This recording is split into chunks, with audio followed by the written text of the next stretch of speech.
Hello everyone, কেমন আছেন আপনারা সকলে? আপনাদের সকলকে শীতের সকালে অনেক অনেক ওয়েলকাম আমার চ্যানেলে। আপনাদের কার কার শীতকাল ভালো লাগে?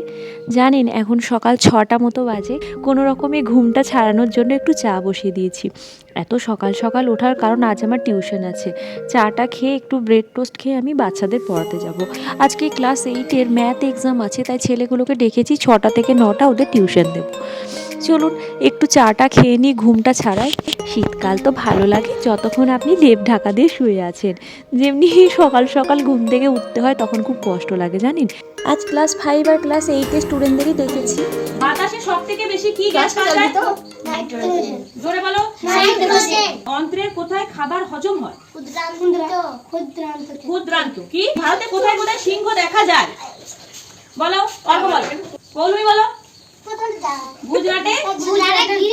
ক্লাস 5-এর পরিবেশের কিছু পড়া রিভাইজ দিলাম আর 8-এর দুটো উপপাদ্য লিখিয়েছি, ব্যাস একটু রিভিশন দিয়ে ওদের ছেড়ে দিলাম। আপনারা ভাবছেন লাউ মূলো আলু দিয়ে ব্রেকফাস্টে কী বানাচ্ছে? আসলে আমি ব্রেকফাস্টে বানাচ্ছি গোটা মুসুরি সেদ্ধ। এটা কিন্তু দারুণ খেতে হয় জানি। একই হাই প্রোটিন আছে মুসুরিতে, আর ব্রেকফাস্টে একটু হেলদি খাবার খাওয়াই ভালো, তাই না বলুন? এটা কিন্তু মুড়ি দিয়ে আমরা সকলেই বাড়িতে খেতে খুব ভালোবাসি। আমার হাজব্যান্ড এটা খায় না, তাই ওর জন্য চপ এনেছিল, একটু ছানা চপ আর মুসুরি সেদ্ধ। এই ছিল আজকে ব্রেকফাস্টের মেনু।